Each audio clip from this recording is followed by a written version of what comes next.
지금까지 이런 대책은 없었다. 이것은 대책인가 해명인가? 안녕하세요. 당신의 부동산 주치 김재경 소장입니다.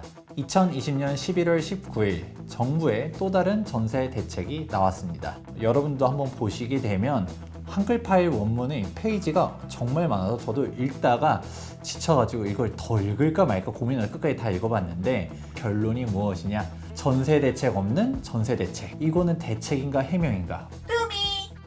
대책을 이야기하기보다는 현재의 흐름에 대한 부분들에 대해서 어쩔 수 없었다라는 당위성, 우리도 뭔가 노력을 하고 있었다라는 해명, 이게 거의 주를 이루고 있거든요. 우선 기획재정부에서 발표된 보도자료예요. 이게 딱 함축적으로 잘 정리가 되어 있는데 첫 번째 페이지 있고 두 번째 페이지 한번 보도록 하겠습니다. 자, 지금 현재 추이하면서 지금 뭐라고 돼 있냐? 서울 시장의 관망세가 장기화되고 있는 와중에 전세 시장의 불안정성이 가중되고 있다. 불안한 정도인가요? 지금 미쳐더라고 있죠.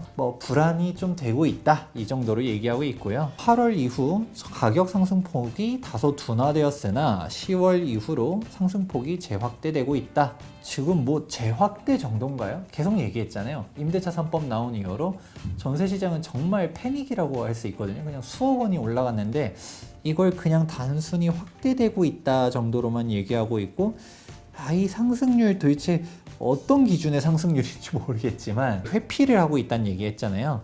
지금 전세시장 불안이 저금리 추세, 저금리 때문에 전세가 올라가고 있다라고 하고 있습니다. 그리고 임대차 3법 때문이란 얘기는 안 하고 과도기적인 부분이다. 정책 요인 외, 임대차 3법 정착 요인 외로 갔다가 살짝 흘려가면서 가을 이사철 계절 요인, 지금 가구 세대수의 증가, 이런 식으로 회피를 하고 있습니다. 제가 일전에 영상 찍었었던 게 뭐였었나요? 임대차 3법 때문에 비수기일 때도 이렇게 전세 시장이 혼란스러운데 추석 이후로 본격적인 전세 가격 폭등 나타날 것이다, 이런 이야기 했었는데 지금 아니나 다를까 전세 매물이 없거든요. 약간 좀 해명하는 식으로 얘기 많이 하고 있고요. 칭찬하고 있습니다. 자, 임대차 3법 때문에 많은 임차 가구가 계약갱신의 혜택을 보고 있다. 그렇죠. 제가 전에도 임대차 3법 설명했을 때 뭐라고 했었나요? 기득권 세입자들의 혜택이지 새롭게 임대차를 구하려는 사람들은 피눈물 흘릴 것이다 얘기했었는데, 새로이 집을 구하려는 사람들의 어려움이 나타나고 있는 데 대해서는 송구스럽게 생각하고 있다. 송구스럽게 생각하셔야죠. 전세 대책 왜 발표하지 않느냐에 대한 해명 내용들이 쭉 있게 되고요. 그래서 이제 무엇을 할 것이냐가 핵심인데, 지금 공급 총량을 늘려버리겠다. 매입 약정이라든지 공공전세형 주택들을 늘려보겠다. 그리고 신규 택지 발굴해서 중장기 주택 공급도 늘리겠다. 이런 내용들이 있습니다. 그런데 이게 별 내용이 없어요. 이게 당장 발등에 떨어진 거는 전세 대란인데, 중장기적으로 주택을 공급하겠다, 공공전세를 늘리겠다, 매입형 임대를 하겠다. 언제요? 언제? 상기 신도시 이야기들도 계속 나오잖아요. 상기 신도시도 언제 입주하는데요? 언제 공급되는데요? 사실 그렇게 쉽지가 않거든요. 2기 신도시가 언제 시작됐었느냐? 노무현 전 참여정권 때 발표됐었는데 실질적으로 공급되기까지 지금 10년, 15년 지나간 시점에서도 아직도 다 공급이 안 된 지구들도 존재하고 있는데, 정말 빠르게 봐도 5년 뒤거든요. 질 좋은 주거 정책을 만들겠다. 그리고 중위소득 기준도 확대하겠다. 일단은 좀 공급을 하고서 중위소득을 확대하든 뭘 하든 해야 될 텐데, 사람들이 원하는 고품질 중형주택, 전용 60제곱미터, 85제곱미터라고 하면 25평, 33평이라고 할 수 있거든요. 신규 고품질 중형주택들도 늘리겠다. 구체적인 내용은 국토부 자료를 한번 보시면 돼요. 페이지 한번 먼저 보도록 할까요? 정말 많아요. 우리가 좀 더 상세하게 나와 있는 내용들도 쭉 있고, 어떻게 공급하겠다, 임대차 3법이 사실 긍정적인 내용도 있다, 우리가 조기 공급하는 방법들도 있다, 이런 식으로 매입형도 늘려나겠다 쭉 있는데 별 내용이 없습니다. 실질적으로 지금 쭉 해서 봤었을 때 총 38페이지, 아까 봤었던 기재부 보도자료까지 보게 되면 42페이지나 되는데 핵심은 별게 없어요. 지금 당장 발등에 떨어진 전세 대책을 해결할 수 있는 부분들이 없고요. 지금 뭐 호텔이라든지 숙박시설들을 주거용으로 전환시켜가지고 공급을 하겠다. 뭐 오피스텔이라든지 아니면 공장이라든지 상업용 건축물들을 주거용으로 전환을 하겠다. 지금 원룸 가격 폭등해가지고 지금 이런 대책 나오는 건가요? 아니잖아요. 시급한 거는 아파트예요. 아파트 20평형대, 30평형대 전세 가격이 몇 억씩 뛰고 있는데 지금 대책 나온 거는 불은 여기가 났어요. 근데 자, 공급을 할 거예요. 근데 그 공급이 무엇이냐라고 하니까 1, 2인 가구들을 위해서 지금 원룸, 투룸 공급을 열심히 하겠습니다. 분노하신 분들도 많으실 거예요.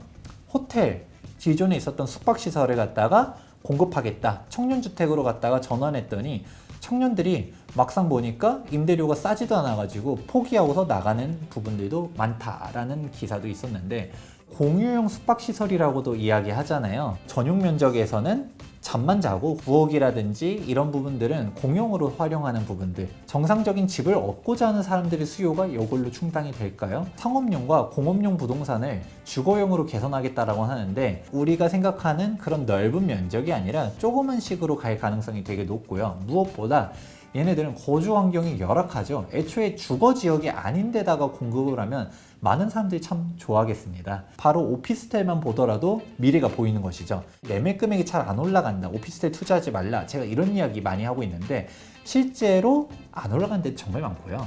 그런데 가격이 올라가는 오피스텔들도 존재합니다. 아파텔이라고 이야기하죠. 25평, 33평 이렇게 거주용으로도 확실하게 쓸 수 있게 면적이 넓은 아파텔 같은 경우는 일단 전세 가격부터가 워낙 짱짱하게 들어오다 보니까 그냥 가격대들도 몇 억씩 또 올라가는 모습들을 볼 수가 있고요. 또 원룸, 투룸이라 하더라도 거주 환경이 아주 양호하고 사람들이 선호하는 그런 지역의 오피스텔 같은 경우는 원룸, 투룸도 올라가는 부분들을 알 수가 있습니다. 상업시설들 밀집해 있는 데다가 주거 환경도 떨어져 있는 데 오피스텔 딱 들어서 있으면 걔 가격이 올라가나요? 안 올라가거든요. 별 내용 없거든요. 그럼 좀 함축적으로 해서 발표를 하든가 페이지의 많은 부분들을 자기 합리화하는데 할애를 하고 있고요. 나머지 실질적인 내용들도 알맹이가 없는 대책이라고 할 수 있습니다. 전세 대책을 기다리던 여러분들에게 실망감을 안겨줄 것 같고요. 임대차 3법 때문에 이렇게 전세 대란이 나타나고 있는데 중심은 피해 나가면서 그냥 격가지들만 두드리고 있거든요. 그 격가지 자체도 우리가 지금 당장 전세 대란이 나타나고 있는 아파트 20평대, 30평대 이런 전세 가격이 아니라 좀 엉뚱한 원룸, 투룸 공급 확대 뭐 이런 정책이라고 봤었을 때 과연 얼마나 유의미한 대책일지 실질적으로 시간이 지나서 이 원룸, 투룸 공급이 늘어난다 하더라도 실질적인 전세 가격 안정화에 얼마나 도움될지는 지켜보시면 좋을 것 같습니다. 어쩔 수 없었다. 정부는 잘하고 있었다. 그런데 우리는 이렇게 노력하고 있다. 이런 해명이 필요한 게 아니라 진짜 전세 가격을 잡기 위해서 이러한 부분들을 할 것입니다를 아마 기대했을 텐데 정말 대책 없는 대책이라고 할 수가 있습니다. 전세 가격 또한 매매 가격이 올라가는 당위성이 이러한 대책을 통해서도 알 수 있다고 볼 수 있거든요. 가구 수의 증가 등 집값이 오히려 올라갈 수밖에 없는 부분, 전세 가격이 왜 상승하는지에 대한 당위성들이 다 녹아져 있다고 볼 수가 있습니다. 우리가 찾고자 하는 데가 좀 비인기 지역이 아니라 인기 지역 중심지라고 하면 전세 가격 떨어질 일은 요원하겠다라는 부분들도 빨리 캐치하시고서 여러분들이 전세를 구해야 된다라고 하면 빠르게 선택하셔야 됩니다. 지금 높아진 전세 금액을 수용하느냐 아니면 외곽으로 밀리든가 집을 사든가 셋 중 하나인데 이젠 더 이상 미룰 수가 없습니다. 합리적인 선택 서두르셔야 합니다. 지금까지 전세 대책 없는 전세 대책을 설명해드린 부동산 주치 김재경 소장이었습니다. 감사합니다.